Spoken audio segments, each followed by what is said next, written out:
নমস্কাৰ এই afternoon express ষ্টুডিঅ'ত মই কৃপাঞ্চল প্ৰাসপংখী প্ৰথমটো খবৰ মহানগৰীৰ লখৰাত ভুৱা চকুৰ চিকিৎসকক গ্ৰেপ্তাৰ কৰা হৈছে চিকিৎসকজনৰ নাম অমল শৰ্মা দীৰ্ঘদিন ধৰি বেলতলাৰ মেগাভিজন হাউকুছিৰ ৰিয়েল বেঞ্চৰ পৰা চলাইছিল চকুৰ চিকিৎসা ডাক্তৰ অভিজিত নেওগে দিয়া গোচৰ আৰু তথ্য প্ৰমাণৰ ভিত্তিত গড়চুক আৰক্ষীয়ে গ্ৰেপ্তাৰ কৰে ভুৱা চিকিৎসক অমল শৰ্মাক চকুৰ বিভিন্ন চিকিৎসাৰ লগতে বিভিন্ন ধৰণৰ লেন্সৰ গ্লাছ প্ৰদান কৰি ৰোগীৰ জীৱনক লৈ হেতালি খেলি আহিছিল অমল শৰ্মাই অমল শৰ্মাৰ বিৰুদ্ধে গড়চুক আৰক্ষী থানাত ৰুজু হৈছে গোচৰ আনফালে ভুৱা চিকিৎসক গ্ৰেপ্তাৰৰ পিছতে তেওঁক নিয়োগ কৰা চকু চিকিৎসা প্ৰতিষ্ঠানখনৰ কৰ্তৃপক্ষৰ বক্তব্য গ্ৰহণ কৰিবলৈ যাওঁতে জাঙুৰ খাই উঠে স্বত্বাধিকাৰীয়ে সাংবাদিকক আৰক্ষীৰ ভয় দেখুৱাই স্বত্বাধিকাৰী জনায় আমি তেওঁৰ ভাষ্য শুনাম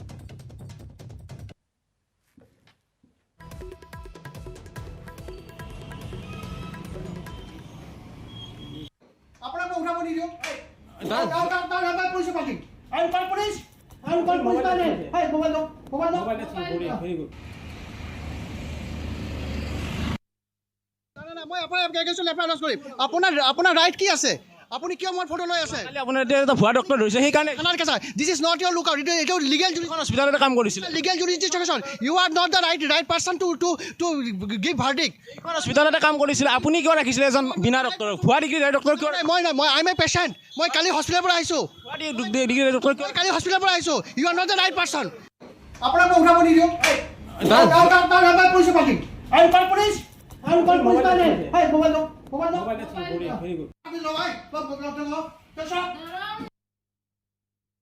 যিকোনো ভুৱা ডক্টৰটো আৰু যিকোনো এতিয়া ভুৱা বস্তুটোৱে মানুহক বিশেষ ক্ষতি কৰিব পাৰে এনেকুৱা যদি চকুৰ ক্ষেত্ৰত আমাৰ সবতছে গুৰুত্বপূৰ্ণ অংগটো হ'ল চকুৰ ক্ষেত্ৰত যদি এনেকুৱা ভুৱা ডক্টৰে যদি চিকিৎসা কৰি থাকে চকুটো বেয়া হ'লে ইয়াৰ দায়িত্ব কোনে ল'ব ভুৱাটো যদি আছে ইয়াত প্ৰশাসনে ব্যৱস্থা ল'ব লাগে অত্যাৱশ্যকীয় সামগ্ৰীৰ আকাশলংঘী মূল্য বৃদ্ধিত জোৰলা হৈছে ৰাজ্যবাসী ইন্ধনজাত সামগ্ৰী গেলামালৰ সামগ্ৰীৰ পৰা শাক পাচলিলৈকে বজাৰত জুই চাই দাম যাৰ ফলত দুৰ্ভোগ ভুগিছে সৰ্বসাধাৰণে ক্ৰমাৎ যেন নিয়ন্ত্ৰণহীন হৈ পৰিছে ৰাজ্যৰ বজাৰ এই ক্ষেত্ৰত নিৰ্বিকাৰ বিয়াগুম যোগান বিভাগীয় মন্ত্ৰী সামগ্ৰীৰ দাম নিয়ন্ত্ৰণত কোনো ব্যৱস্থা ল'ব পৰা নাই বিয়াগুম খাদ্য আৰু অসামৰিক যোগান মন্ত্ৰীয়ে আৰু তাৰ পাছত তেওঁ মঙলদৈত কি ভাষ্য আগবঢ়ালে মূল্যবৃদ্ধি সৰ্বভাৰতীয় পৰ্যায়ৰ বিষয় এয়া কেৱল অসমৰ বিষয় নহয় দালি মিঠাতেলৰ বাবে আন ৰাজ্যৰ ওপৰত নিৰ্ভৰ কৰিব লাগে যাৰ কাৰণে মূল্যবৃদ্ধি নিয়ন্ত্ৰণ কৰিব পৰা নাই প্ৰয়োজন বেছি আৰু যোগান কম হোৱাৰ বাবে মূল্যবৃদ্ধি হৈছে তেওঁৰ মন্তব্যক আমি ফহিয়াই দেখুৱাম আপোনালোকক মূল্যবৃদ্ধিটো এটা সৰ্বভাৰতীয় এটা পৰ্যায়ৰ বিষয় এইটো আমি অকল অসমৰ বিষয় নহয় আৰু চাওক আমাৰ যিহেতু উৎপাদন ইয়াতে নহয় মগু দাইল মচুৰ দাইল খাৰুৱা তেলেই হওক বা আমাৰ সৰিয়হৰ তেলেই হওক সম্পূৰ্ণ ওপৰত ডিপেণ্ড কৰিব লাগে ভাৰতবৰ্ষৰ অন্য ৰাষ্ট্ৰৰ ওপৰত গতিকে আমি যেনেকৈ ডিপেণ্ড কৰোঁ খাৰুৱা তেলৰ কাৰণে ডিপেণ্ড কৰে ভাৰতবৰ্ষৰ অন্য ৰাষ্ট্ৰৰ ওপৰত আমি মগু দাইল মচুৰ দাইল আৰু সৰিয়হৰ তেলৰ কাৰণে ডিপেণ্ড কৰোঁ অন্য ৰাজ্যৰ ওপৰত গতিকে ডিমাণ্ড আৰু ছাপ্লাই দুটা বিষয় সম্পৰ্ক আছে ডিমাণ্ড যেতিয়া বেছি থাকে ছাপ্লাই কম থাকিলে স্বাভাৱিকতে মূল্য বৃদ্ধি হয় গতিকে তথাপি মাননীয় প্ৰধানমন্ত্ৰী নৰেন্দ্ৰ মোদী ডাঙৰীয়াই যি কৰোণাৰ সময়ত বহুত বিধ্বস্ত হ'বলগীয়া অৰ্থনৈতিক তেওঁ চম্ভালি লৈছে বহুত দেশৰ কিন্তু অৰ্থনৈতিক বিধ্বস্ত হ'ল এতিয়াও কোনো এজন মানুহ ক্ষুধাতুৰ হৈ থকা নাই ভাৰতবৰ্ষত সেইটো আমাৰ কাৰণে ভাগ্যৰ কথা আৰু আগন্তুক দিনত নিশ্চিতভাৱে আমাৰ এই বিষয়টো মাননীয় প্ৰধানমন্ত্ৰী ডাঙৰীয়াই চম্ভালি ল'ব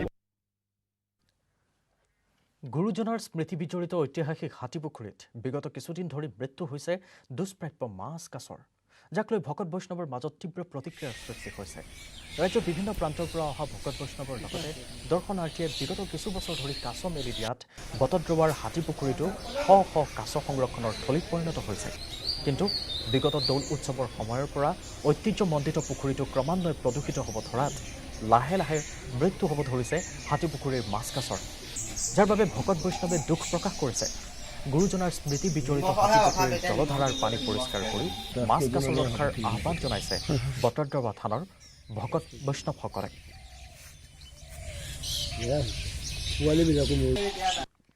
কাছ মৰিছে আগতো কেইবাটাও মৰিছে এতিয়া এই বছৰে দুটা মৰিছে ডাঙৰ কাছ আজি এটা মৰিছে ন আজি এটা মৰিছে আজি 3 দিনমানৰ আগত এটা মৰিছে ডাঙৰ কাছ মৰিছে পানীবিলাকৰ কাৰণে হৈছে ন পানীৰ কাৰণতে হৈছে নহ'লে কিয় মৰিব কাছটো এই হাতীপুখুৰীত যিকেইটা জীৱ শেষ হৈছে আপোনালোকে অতি সোনকালে প্ৰয়োজনীয় বস্তু দি পেলাই এইটো আপোনাৰ পৰিষ্কাৰ কৰাটো ভাল হয় কমিটিৰ ওচৰত অনুৰোধ কৰা হৈছে কাৰণ ফাকুৱাত বহুত ভকতে নানান বস্তু পেলাইছে তাৰ কাৰণতে আজি এয়া আপোনাৰ কাছ 3টা আৰু মাছো মৰিছে 2-4। চৰকাৰৰ অৱহেলাৰ বাবে ৰাইজে নিজেই মেৰামতি কৰিলে চৰকাৰী পথ।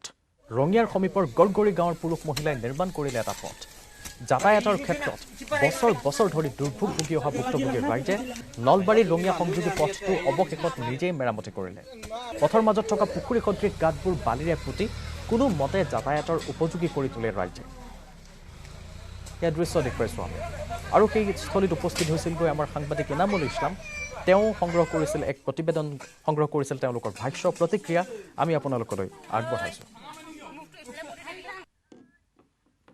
স্বাধীনতাৰ ৭৫টা বছৰ অতিক্ৰম কৰিলে, তাৰপিছত চৰকাৰী পথসমূহ মেৰামতি নহ'ল, যাৰ বিৰুদ্ধে ক্ষুব্ধ হৈ স্থানীয় ৰাইজে কাঠি ধন ভাঙি নিজে পথ মেৰামতিত লাগিছে। যিসকল পুৰুষ মহিলা আছে সকলোৱে হাতে হাতে কোৰলৈ ওলাই আহিছে, নিজৰ ঘৰৰ কামসমূহ বাদ দি এনেধৰণে পথ মেৰামতিত লগা পৰিলক্ষিত হৈছে। আমাৰ লগত এগৰাকী স্থানীয় লোক আছে। আপোনালোকে কিহৰ কাৰণে ৰাস্তা নিজে বনাব লগা হৈছে?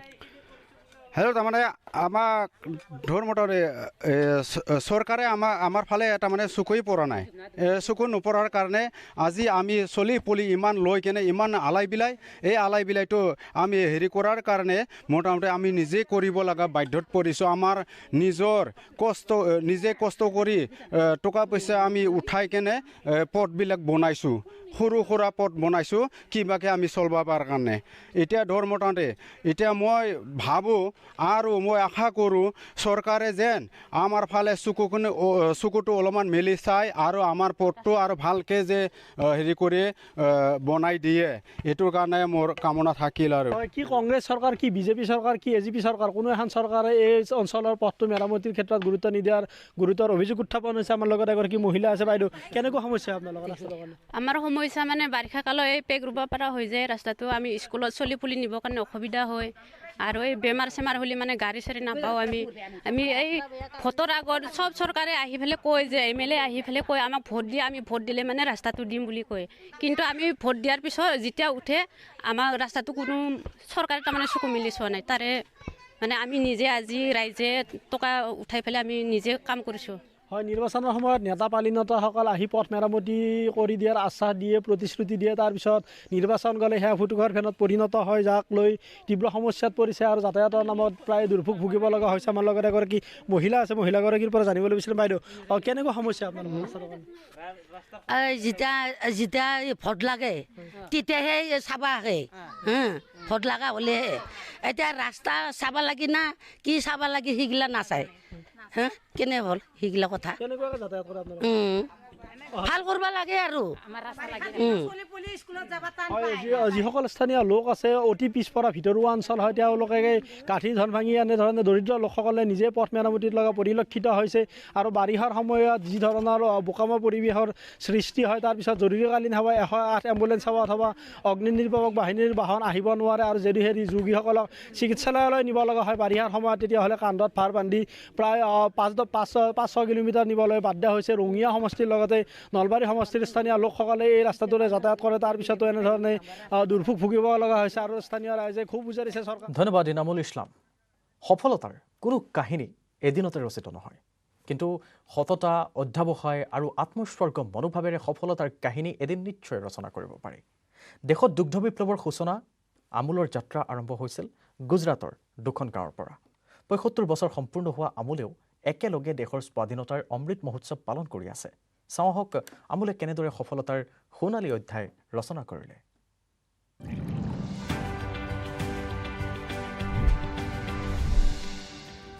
लाल बहादुर शास्त्री भारत की समृद्धि और विकास को लेकर बहुत संवेदनशील थे।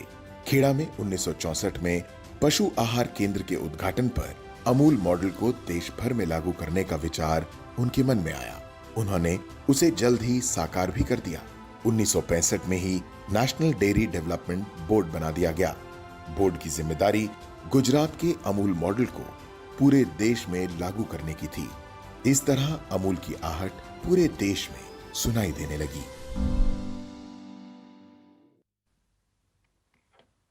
শেহতীয়াকৈ অসম চৰকাৰে গৰীব কল্যাণ অন্ন যোজনাৰ চাউল কঢ়িয়াবৰ বাবে হিতাধিকাৰীলৈ যোগান ধৰা বিনামূলীয়া মোনাত বাংলা ভাষাত ব্যৱহাৰ কৰাক লৈ তীব্ৰ প্ৰতিক্ৰিয়াৰ সৃষ্টি হৈছে লখিমপুৰত। যি সময়ত বৰাক উপত্যকাত অসমীয়া ভাষাৰ বিৰুদ্ধে এটা শিবিৰে জেহাদ ঘোষণা কৰিছে সেই সময়তে অসম চৰকাৰে অসমীয়া ভাষাৰ শ্ৰাদ্ধ পাতিছে বুলি অভিযোগ কৰিছে বিভিন্ন মহলে এয়া এবাৰ লখিমপুৰৰ দৃশ্য শেহতীয়াকৈ অসম চৰকাৰে গৰীব কল্যাণ অন্ন যোজনাৰ চাউল কঢ়িয়াবৰ বাবে হিতাধিকাৰীলৈ যোগান ধৰা বিনামূলীয়া মনাত বাংলা ভাষা ব্যৱহাৰ কৰাক লৈ তীব্ৰ প্ৰতিক্ৰিয়াৰ সৃষ্টি হৈছে লখিমপুৰত বৰাক উপত্যকাত অসমীয়া ভাষাৰ বিৰুদ্ধে এটা শিবিৰে জেহাদ ঘোষণা কৰিছে সেই সময়তে অসম চৰকাৰে অসমীয়া ভাষাৰ শ্ৰাদ্ধ পাতিছে বুলি অভিযোগ কৰিছে বিভিন্ন মহলে আমাৰ হাতত আছে প্ৰতিক্ৰিয়া সংগ্ৰহ কৰিছিল সঞ্জীৱ লাহনে আমি আগবঢ়াইছো সেই প্ৰতিক্ৰিয়া আপোনালোকক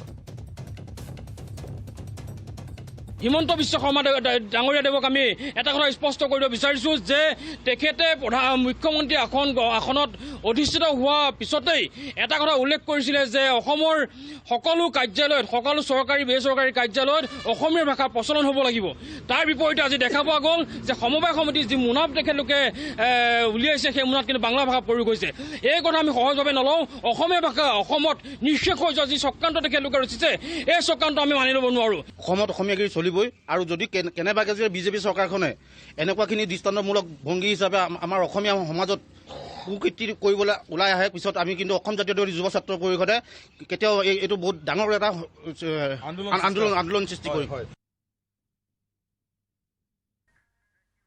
আৰু বহু গুৰুত্বপূৰ্ণ খবৰ টি20 বিশ্বকাপত আজি ভাৰত পাকিস্তানৰ যুঁজ পাকিস্তানৰ বিৰুদ্ধে জয়ৰ ধাৰা অক্ষুণ্ণ ৰখাৰ পণ দুই চিৰবৰীৰ যুঁজলৈ অপেক্ষা অনুৰাগী আজি সন্ধিয়া 7:30 আৰম্ভ হ'ব খেলখন ডুবাই আন্তঃৰাষ্ট্ৰীয় ক্ৰিকেট খেলপথাৰত হ'ব খেলখন ডুবাইত দীৰ্ঘ সময় ধৰি অনুশীলন কৰি আছে বিৰাট কোহলিৰ বাহিনীয়ে টি20 বিশ্বকাপত আজি ভাৰত পাকিস্তানৰ যুঁজ এক অতিকৈ প্ৰিয় এখন খেল পাকিস্তানৰ বিৰুদ্ধে জয়ৰ ধাৰা অক্ষুণ্ণ ৰখাৰ পণ ভাৰতৰ দুই চিৰবৰীৰ যুঁজলৈ অপেক্ষা কৰিছে অনুৰাগীয়ে আজি সন্ধিয়া 7:30 আৰম্ভ হ'ব খেলখন ডুবাই আন্তঃৰাষ্ট্ৰীয় ক্ৰিকেট খেলপথাৰত হ'ব খেলখন ডুবাইত দীৰ্ঘ সময় ধৰি অনুশীলন কৰি আছে বিৰাট কোহলি বাহিনীৰ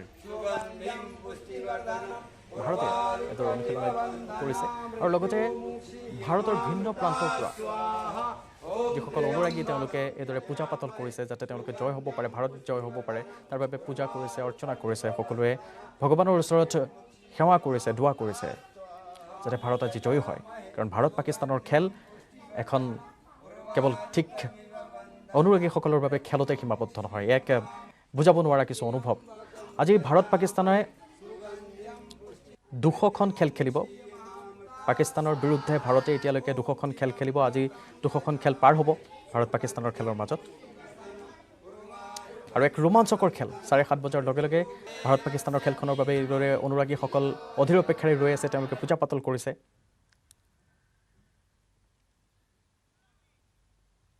আমি দৃশ্য দেখুৱাইছোঁ ভিন্ন স্থানৰ পৰা ভাৰতৰ ভিন্ন স্থানৰ পৰা এইদৰে যজ্ঞ কৰা দেখিবলৈ পোৱা গৈছে হোম পুৰিছে তেওঁলোকে যাতে ভাৰত জয়ী হয় কাৰণ ভাৰত পাকিস্তানৰ খেলৰ বহু ঊৰ্ধত কৰোনাৰ খবৰ জনাম অসমত ক্ৰমাৎ বৃদ্ধি হৈছে কৰোনা আক্ৰান্তৰ সংখ্যা শনিবাৰে পুনৰ 324 জন কৰোনাত আক্ৰান্ত হৈছে কামৰূপ মহানগৰত আক্ৰান্ত হৈছে 88 জন বিগত 24 ঘণ্টাত মৃত্যু হৈছে 3 জন কৰোনা আক্ৰান্তৰ 24 ঘণ্টাত আৰোগ্যৰ হাৰ 98.37%। দুৰ্গা পূজাৰ পিছৰে পৰা ক্ৰমাৎ বৃদ্ধি পাইছে কৰোনাৰ সংক্ৰমণ আকৌ জনাম অসমত ক্ৰমাৎ বৃদ্ধি হৈছে কৰোনা আক্ৰান্তৰ সংখ্যা শনিবাৰে পুনৰ 324 জন কৰোনাত আক্ৰান্ত হৈছে কামৰূপ মহানগৰতে আক্ৰান্ত হৈছে 88 জন বিগত 24 ঘণ্টাত মৃত্যু হৈছে 3 জন কৰোনা আক্ৰান্তৰ 24 ঘণ্টাত আৰোগ্যৰ হাৰ 98.37%। আনহাতে ইয়াৰ বিশ্বৰ খবৰ জনাম এইবাৰ বিশ্বৰ 3খন দেশত ভয়াৱহভাৱে বাঢ়িছে কৰোনাৰ সংক্ৰমণ ৰাছিয়া চীন ইউক্ৰেইনত কৰোনাই লৈছে ভয়াৱহ ৰূপ ৰাছিয়াত এদিনত 1075 জন লোক কৰোনাত মৃত্যু হৈছে শনিবাৰে মৃত্যুৰ সংখ্যাৰ ক্ষেত্ৰত ৰেকৰ্ড ভংগ কৰিছে ৰাছিয়াত এদিনতে 3767 জন কৰোনাত আক্ৰান্ত হৈছে কৰোনাৰ সংক্ৰমণ বৃদ্ধিৰ বাবে চীনে বাতিল কৰিছে সকলো বিমানৰ উৰণ দেশখনৰ ৰাষ্ট্ৰীয় আন্তঃৰাষ্ট্ৰীয় বিমানৰ উৰণ বাতিল কৰা হৈছে লগতে দেশখনৰ সকলো শিক্ষানুষ্ঠান বন্ধৰ ঘোষণা কৰা হৈছে একেদৰে ইউক্ৰেইনতো এদিনত 23785 জনৰ দেশত কৰোনাৰ অৱস্থিতি ধৰা পৰিছে দেশখনত এতিয়ালৈকে 614ৰো অধিক লোকে কৰোনাত আক্ৰান্ত হৈ মৃত্যু খাবতে লৈছে এয়া তিনিখন দেশ ৰাছিয়া চীন আৰু ইউক্ৰেইনত কৰোনাই ভয়াৱহ ৰূপ লৈছে যাৰ পৰিসংখ্যা আমি ইতিমধ্যে আপোনালোকক জনালোঁ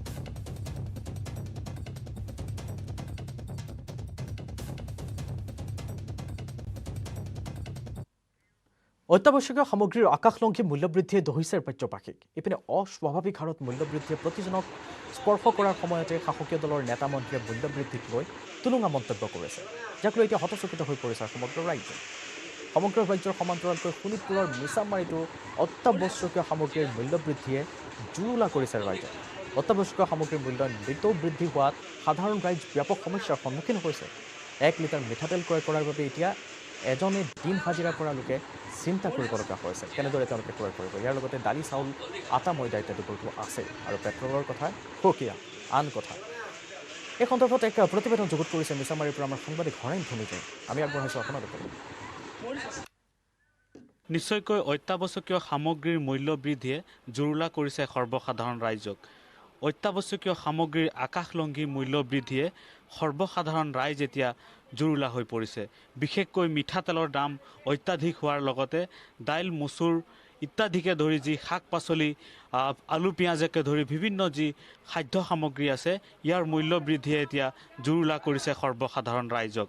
ইয়াতে ব্যৱসায়িকজন আছে, আমি কথা পাতিম তেখেতৰ সৈতে। দাদা, কি ক'ব অত্যাৱশ্যকীয় সামগ্ৰীৰ মূল্য বৃদ্ধি? হয়, দামটো এতিয়া অলপ বেছি হৈছে। আপোনাৰ মিঠাতেলৰ পৰা আদি কৰি তাৰপিছত দালি হওক বা চেনিয়ে হওক, পিঁয়াজেই হওক, দামটো অলপ অধিক হৈছে। তাৰ মাজতো মানে কি আমাৰ যিসমূহ গাঁৱলীয়া মানুহ আছে বহুত কষ্টত মানে আপোনাৰ অতিবাহিত কৰিব লগা হৈ আছে। মিঠাতেল আপোনাৰ ভাল তেলটো ব্ৰেণ্ডেড তেল কিনিবলৈ গ'লে 190 পৰা 200 টকা লাগিবই। তাৰপিছত দালিও আপোনাৰ মোটামুটি 100 টকা কেজি ধৰক ভাল দালি। পিঁয়াজটো ধৰক 40 টকাৰ পৰা 50 টকা হৈ গ'ল পিঁয়াজ।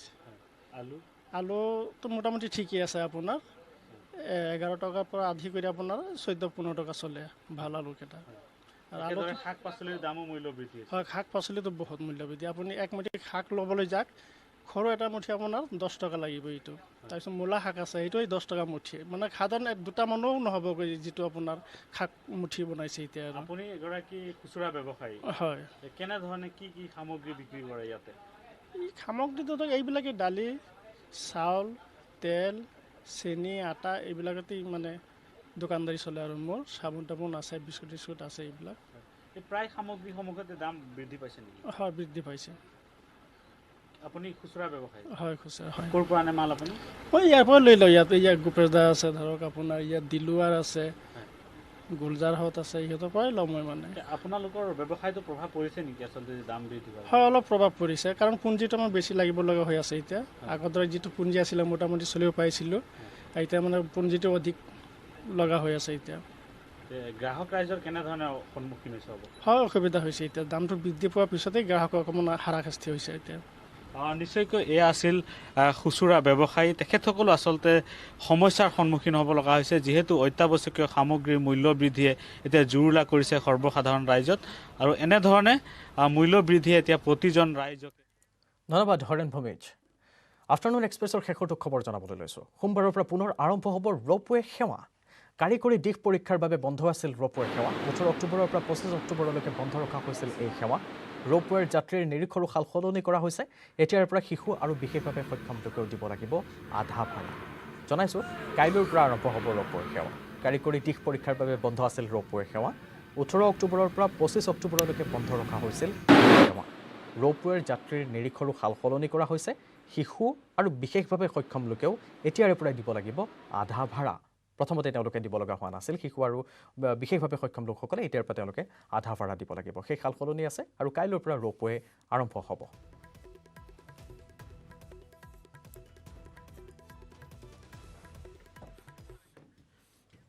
আৰু ইয়াৰ লগে লগে বিদায় লৈছোঁ আফটাৰনুন এক্সপ্ৰেছ।